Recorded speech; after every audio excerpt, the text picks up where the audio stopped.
an unsurpassed, penetrating and perfect Dharma is rarely met with, even in 100,000 million kalpas.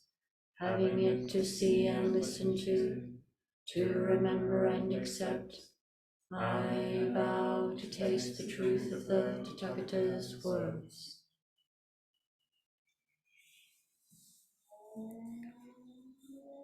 Well, good morning to everyone in the Zendo and on Zoom, and good afternoon to those in the US that are joining us today.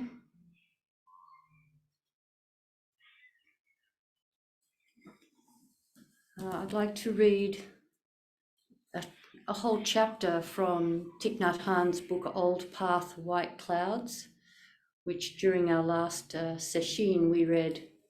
Each day we read a chapter, and this is a beautiful book. Every chapter is a different story of some aspect of the Buddha's life, and within the story is some of the teachings are sort of embodied in the story.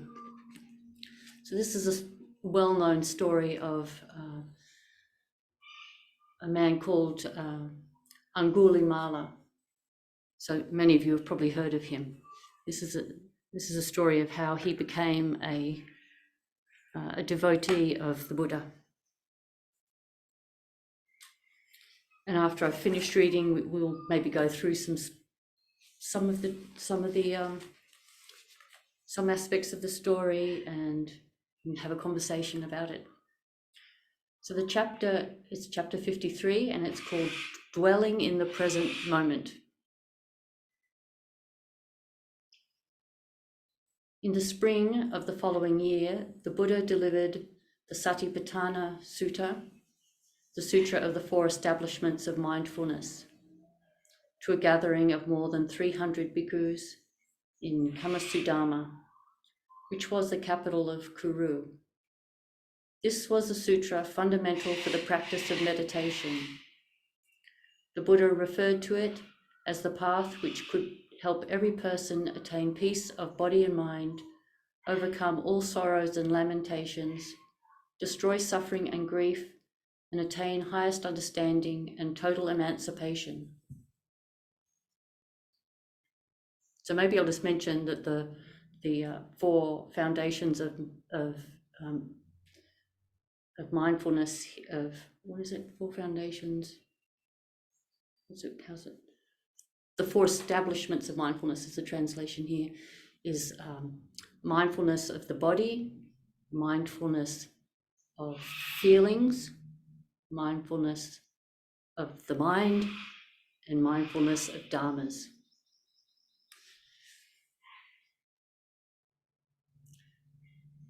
Later, Venerable Shariputra told the community that this was one of the most important sutras the Buddha had ever given.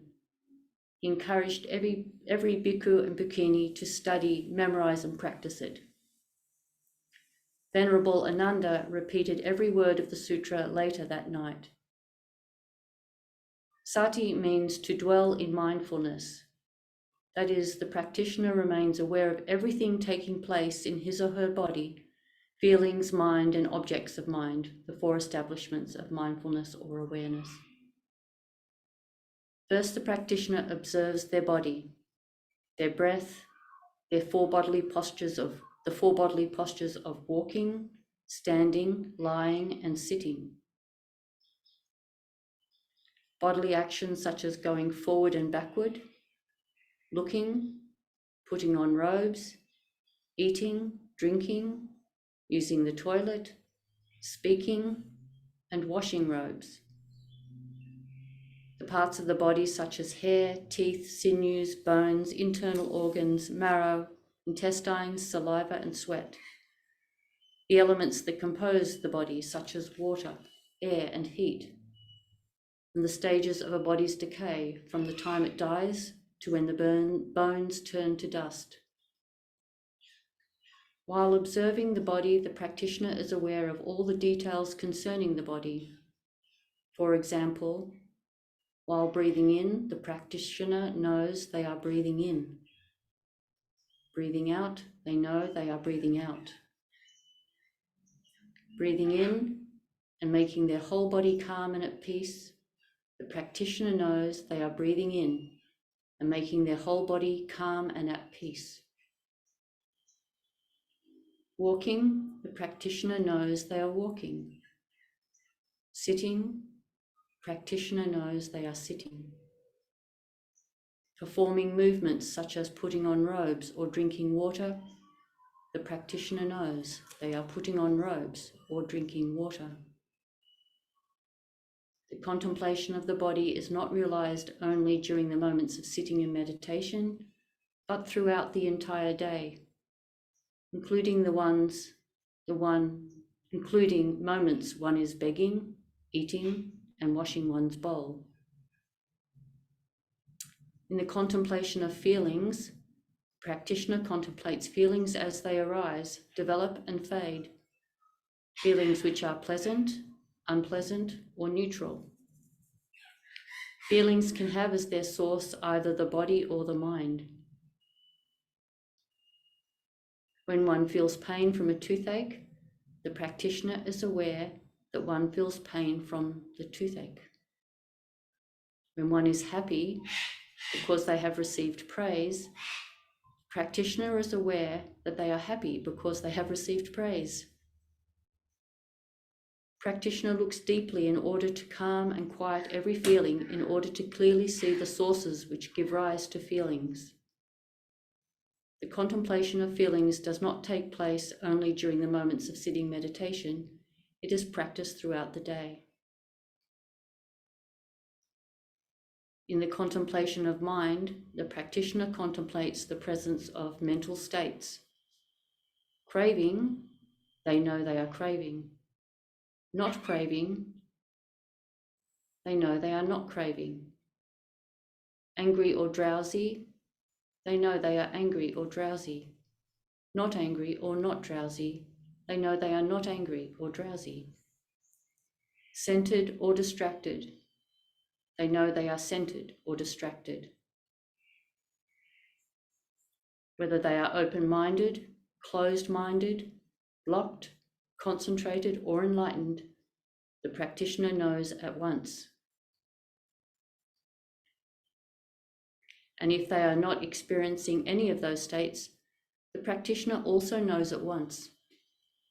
The practitioner recognizes and is aware of every mental state which arises from within them in the present moment.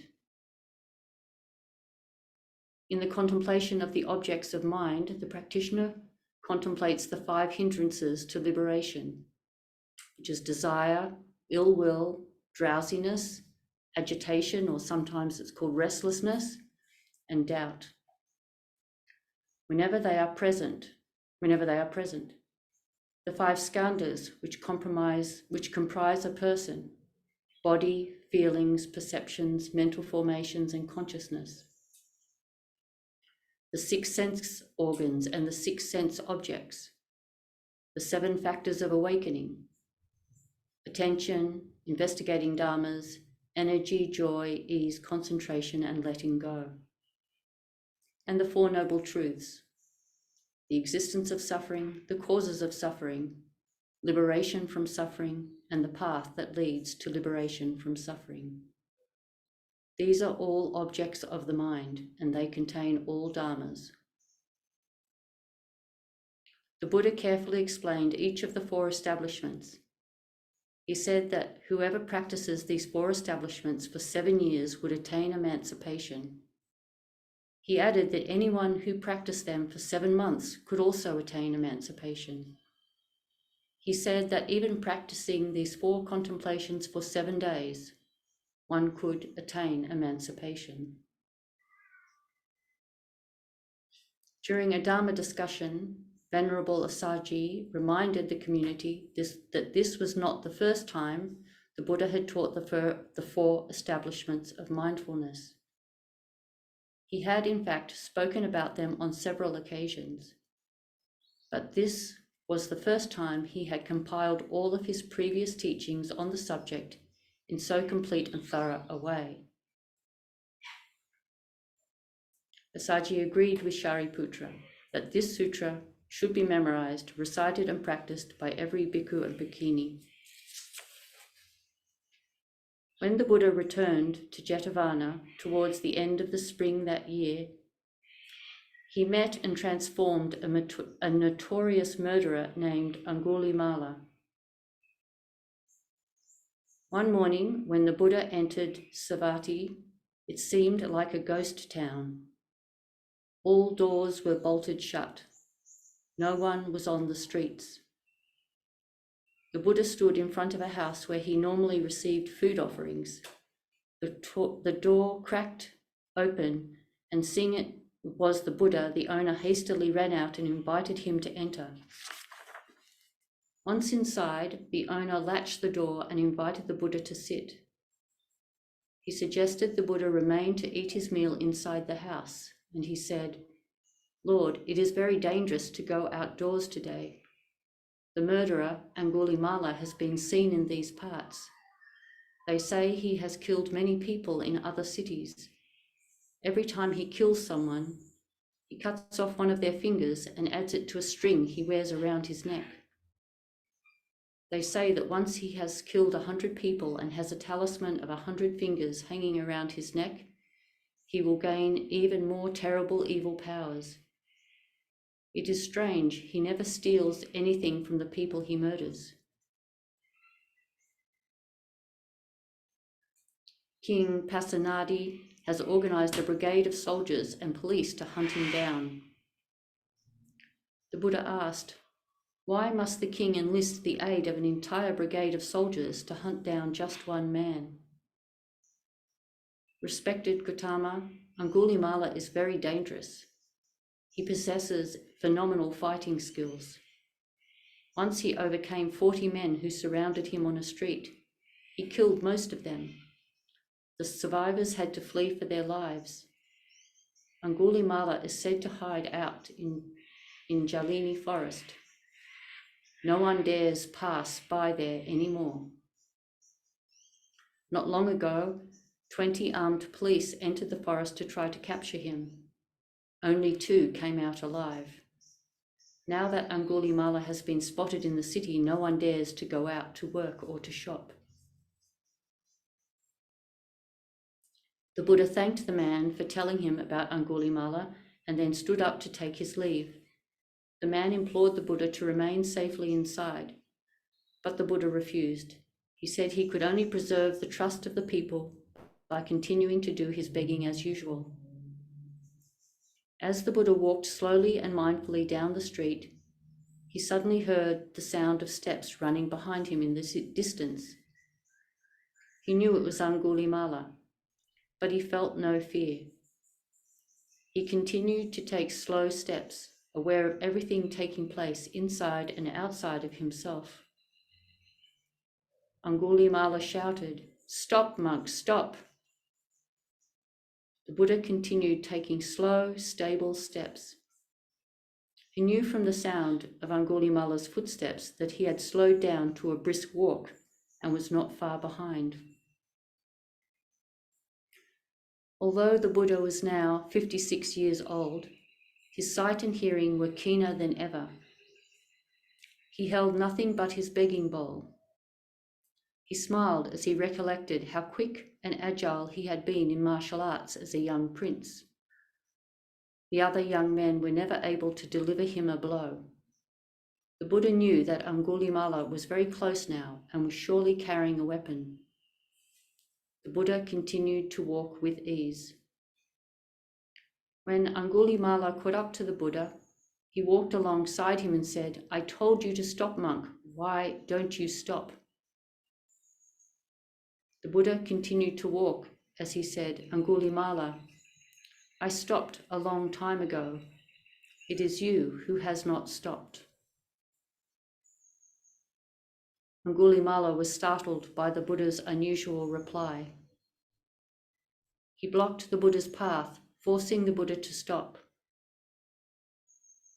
The Buddha looked into Angulimala's eyes. Again, Angulimala was startled. The Buddha's eyes shone like 2 stars. Angulimala had never encountered someone who radiated such serenity and ease. Everyone else ran away from him in terror. Why didn't this monk show any fear? The Buddha was looking at him as if he were a friend or a brother. The Buddha had said Angulimala's name, so it was clear that he knew who Angulimala was. Surely he knew about his treacherous deeds. How could he remain so calm and relaxed when faced with a murderer? Suddenly, Angulimala felt he could no longer bear the Buddha's kind and gentle gaze. He said, "Monk, you said you stopped a long time ago, but you were still walking. You said I was the one who had not stopped. What did you mean by that?" The Buddha replied, "Angulimala, I stopped committing acts that cause suffering to other living beings a long time ago. I have learned to protect life, the lives of all beings, not just humans. Angulimala, all living beings want to live. All fear death.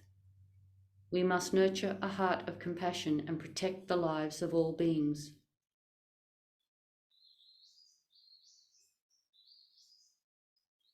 And then Angulimala says, "Human beings do not love each other. Why should I love other people? Humans are cruel and deceptive. I will not rest until I have killed them all." The Buddha spoke gently. "Angulimala, I know you have suffered deeply at the hands of other humans. Sometimes humans can be most cruel. Such cruelty is the result of ignorance, hatred, desire, and jealousy. But humans can also be understanding and compassionate. Have you ever met a bhikkhu before? Bhikkhus vow to protect the lives of all other beings. They vow to overcome desire, hatred, and ignorance. There are many people, not just bhikkhus and bhikkhunis, whose lives are based on understanding and love. Angulimala, there may be cruel people in this world, but there are also many kind people. Do not be blinded. My path can transform cruelty into kindness. Hatred is the path you are on now. You should stop. Choose the path of forgiveness, understanding, and love instead." Angulimala was moved by the monk's words, yet his mind was thrown into confusion as well, and suddenly he felt as if he had been cut open and salt thrown on the open wound. He could see that the Buddha spoke from love. There was no hatred in the Buddha, no aversion. The monk looked at Angulimala as if he considered him a whole person worthy of respect. Could this monk be the very Gautama he had heard people praise, the one they called the Buddha? Angulimala asked, "Are you the monk Gautama?" The Buddha nodded. Angulimala said, "It is a great pity I did not meet you sooner. I have gone too far already on my path of destruction. It is no longer possible to turn back." The Buddha said, "No, Angulimala, it is never too late to do a good act." What good act could I possibly do? Stop traveling the road of hatred and violence? That would be the greatest act of all. Angulimala, though the sea of suffering is immense, look back and you will see the shore. Gautama, even if I wanted to, I could not turn back now. No one would let me live in peace after all I have done. The Buddha grasped Angulimala's hand and said, "Angulimala, I will protect you. I will protect you if you vow to abandon your mind of hatred and devote yourself to the study and practice of the way. Take the vow to begin anew and serve others. It is easy to see you are a man of intelligence. I have no doubt you could succeed on the path of realization." Angulimala knelt before the Buddha. He removed the sword strapped to his back, placed it on the earth, prostrated himself at the Buddha's feet. He covered his face in his hands and began to sob. After a long time, he looked up and said, "I vow to abandon my evil ways. I will follow you and learn compassion from you. I beg you to accept me as your disciple." At that moment, Venerable Shariputra, Ananda, Upali, Kimbali, and several other bhikkhus arrived on the scene. They surrounded the Buddha and Angulimala. Seeing the Buddha safe and Angulimala preparing to take the refuges, their hearts rejoiced. The Buddha asked Ananda to give him an extra set of robes. He told Shariputra to ask the next house if they could borrow a razor for Upali to shave Angulimala's head. Angulimala was ordained right there and then. He knelt down, recited the 3 refuges, and was given the precepts by Upali. Afterwards, they returned to Jetavana together. Over the next 10 days, Upali and Shariputra taught Angulimala about the practice of the precepts, practice of meditation, and the way of begging. Angulimala made a greater effort than any other bhikkhu before him. Even the Buddha was astonished at his transformation when he visited Angulimala 2 weeks after his ordination. Angulimala radiated serenity and stability, and so rare a gentleness that the other bhikkhus called him Ahimsaka, which means non-violent one.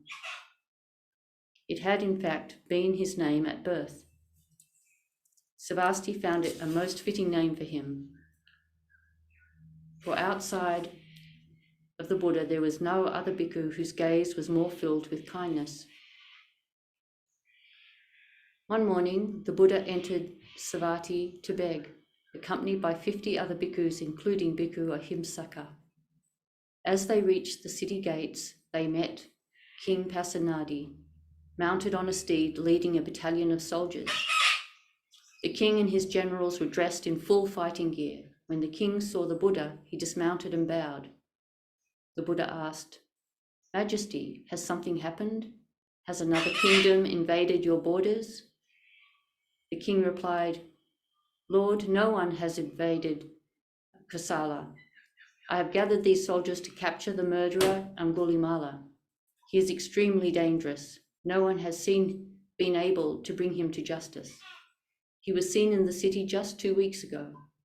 My people are still living in constant fear." The Buddha asked, "Are you sure Angulimala is really that dangerous?" The king said, "Lord, Angulimala is a danger to every man, woman, and child. I cannot rest until he is found and killed." The Buddha asked, "If Angulimala repented his ways and vowed never to kill again, if he took the vows of a bhikkhu and respected all living beings, would you still need to capture and kill him?" "Lord, if Angulimala became your disciple and followed the precepts against killing, if he lived the pure and harmless life of a bhikkhu, my happiness would know no bounds. Not only would I spare his life and grant him freedom, I would offer him robes, food, and medicine, but I hardly think such a thing will come to pass." The Buddha pointed to Ahimsaka, standing behind him, and said, "Your Majesty, this monk is none other than Angulimala. He has taken the precepts of a bhikkhu. He has become a new man in these past 2 weeks." King Pasenadi was horrified when he realized he was standing so close to the notorious murderer. The Buddha said, "There is no need to fear him, Your Majesty. Bhikkhu Angulimala is gentler than a handful of earth. We call him Ahimsaka now." The king stared long and hard at Ahimsaka and then bowed to him. He asked, "Respected monk, what family were you born into? What was your father's name?" "Your Majesty, my father's name was Gaga. My mother's was Mantani. Bhikkhu Gaga Mantananmi Puta, allow me to offer you robes, food, and medicine. Ahimsaka answered, thank you, Your Majesty. I have 3 robes already. I receive my food each day by begging, and I have no need for medicine at present. Please accept my heartfelt gratitude for your offer. The king bowed again to the new bhikkhu and then turned to the Buddha. Enlightened Master, your virtue is truly wondrous. You bring peace and well-being to situations no one else can. What others fail to resolve by force and violence, you resolve by your great virtue. Let me express my profound gratitude. The king departed after informing his generals they could disband the troops and everyone could return to their regular duties.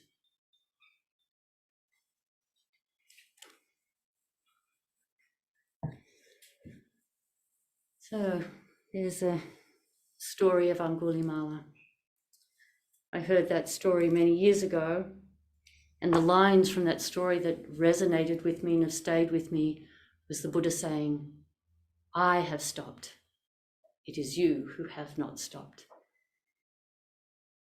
You know, had those words echoing in my mind for a long time. I have stopped. It is you who has not stopped. And we can kind of contemplate what that stopped means for us personally. For each of us, it might be a slightly different habit of mind, different pattern of behavior maybe, that would be good to let go of.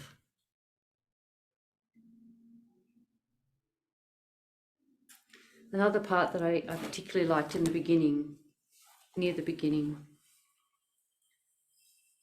was that, the chapter is called Dwelling in the Present Moment, and the whole first part is really focusing on becoming very aware of what is happening in our body and mind.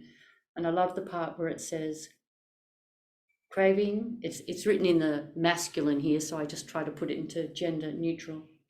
Craving, they know they are craving. Not craving, they know they are not craving. Angry or drowsy, they know they are angry or drowsy. Not angry or drowsy, knowing they are not angry or drowsy, and so on. It's good for us to just be aware of what is happening in our own minds, just throughout the day. Just noticing, I'm just a little restless at the moment, or I'm feeling very at ease at the moment. We might have, I kind of feel like I need something. We might notice that I'm not feeling like I need to add anything. We don't actually have to do anything particular about that. Just the awareness of what is happening with us naturally follows. That we try to recalibrate into something more wholesome. Just need to bring our awareness. That's all we need to do, is bring our awareness to whatever it is that we were doing. And you can sort of tell in the story, even though it doesn't go into all the details of what's happening in Angulimala's mind, but you can imagine when he was running about chasing people and killing people, that his mind would have been moving very fast and that would have been filled with thoughts from the past. It would have to have been filled with thoughts from the past because the people that he was killing weren't doing anything to him. He was just chasing them. So he must have had a whole series of thoughts about people in general who was driving him, and not being aware of that. He was acting just out of his thinking, acting out of the stories in his mind, rather than going, it's interesting that I have this story in my mind, that all humans are cruel, let's say. Sort of implied that that's the thought that he has, that all humans are cruel. If he had slowed down and thought about, I have this thought, I wonder how true this thought is. I wonder where I acquired this thought from. If he'd slowed down, he wouldn't have acted out the way he did. In another version of the story, the original one I heard, the Buddha is walking slowly and Angulimala is running very fast, but no matter how fast Angulimala runs, he can't catch up to the Buddha who's walking slowly. And I particularly like that image. And as he's running at full speed, trying to catch the Buddha's moving slowly and he can't catch him and he's shouting, "Stop, stop, why won't you stop?" And the Buddha just turns and says, "It is I who has stopped. It is you who has not stopped." He is very powerful visual picture, symbolic of how our minds sometimes go too fast.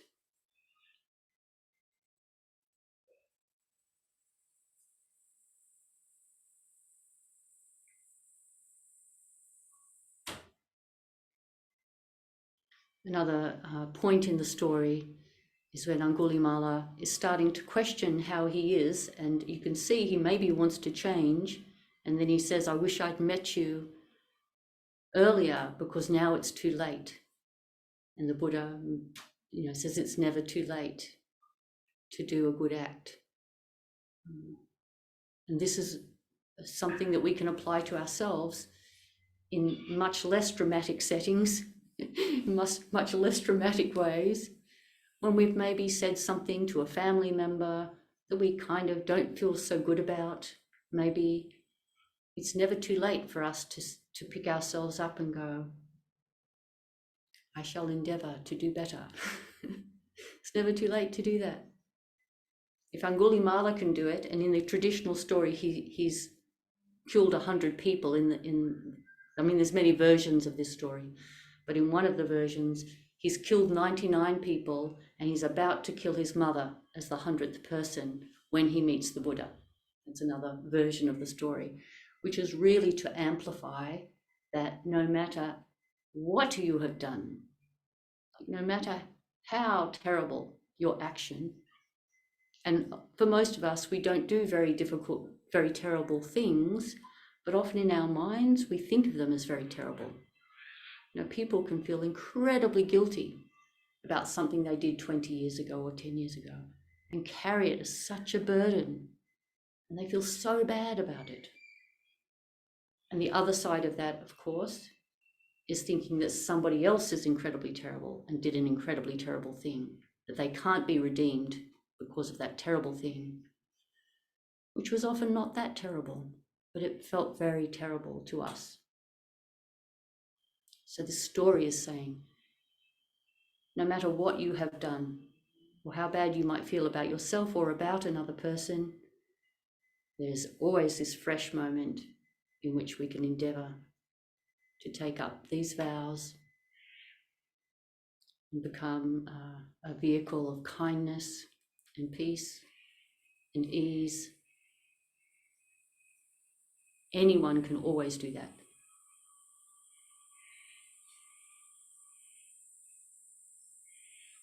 I think often people carry just a sort of a private guilt about themselves, a little bit of a private guilt about their existence or some aspect of their existence. And this story is to say, you don't need to hold on to that. You don't need to hold on to that. You're worthy. We are all worthy of becoming a Buddha.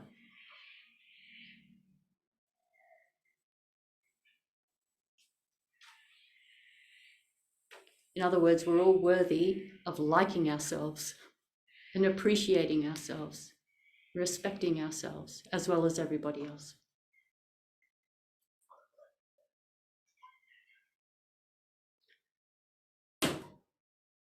Okay, I'll stop talking there and open up the space for anyone who'd like to ask a question, either